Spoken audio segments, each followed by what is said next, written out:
Healthy வெர்ஷன்ல கோவக்காய் வச்சு ஒரு ஃப்ரைட் ரைஸ் எப்படி செய்கிறதுன்னு பார்க்கலாமா? அதுக்கு ஃபர்ஸ்ட்டு ஒரு பேனில் ட்ரை ஃப்ரை பண்ணணும். வேர்க்கடலை, உளுத்தம் பருப்பு, கடலைப்பருப்பு, சீரகம், தனியா எல்லாமே ஒரு டேபிள் ஸ்பூனு ப்ளஸ் ஒரு 4 காஞ்ச மிளகா இது எல்லாமே போட்டு ஃப்ரை பண்ணி கிரைண்ட் பண்ணி ஒரு ஃபைன் பவுடராக வச்சுக்கோங்க.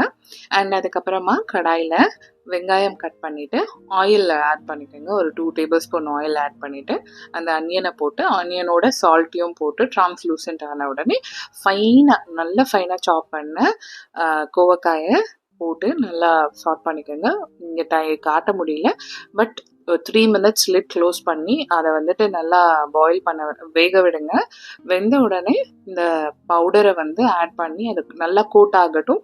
அதுக்காக ஒரு 2 மினிட்ஸ் மறுபடியும் க்ளோஸ் பண்ணி விட்டு அதுக்கப்புறமா ரைஸ் ஆட் பண்ணிக்கோங்க. நான் சால்ட் ஆல்ரெடி போட்டிருக்கேன், தேவைப்பட்டுச்சுன்னா இன்னும் சால்ட் ஆட் பண்ணிக்கோங்க. அண்ட் ஃபைனலாக சாதம் கலரி வச்சு ஒரு 2 மினிட்ஸ் விட்டுங்க. ஃபைனலாக கொத்தமல்லி போட்டு இறக்கிடுங்க. நீங்கள் இதை லஞ்சுக்கும் பேக் பண்ணி எடுத்துகிட்டு போகலாம். அண்ட் கோவக்காய் சாப்பிடாதவங்க, பிடிக்காதவங்க கூட இந்த கோவக்காய் ரைஸ் வந்து சாப்பிடுவாங்க விரும்பி. ஏன்னா இது கோவக்காய் போட்டிருக்கு அப்படின்றதே தெரியாத அளவுக்கு ரொம்ப நல்லா இருந்துச்சு. ட்ரை பண்ணிவிட்டு எப்படி இருந்துச்சுன்னு கமெண்ட் பண்ணுங்கள். தேங்க்யூ.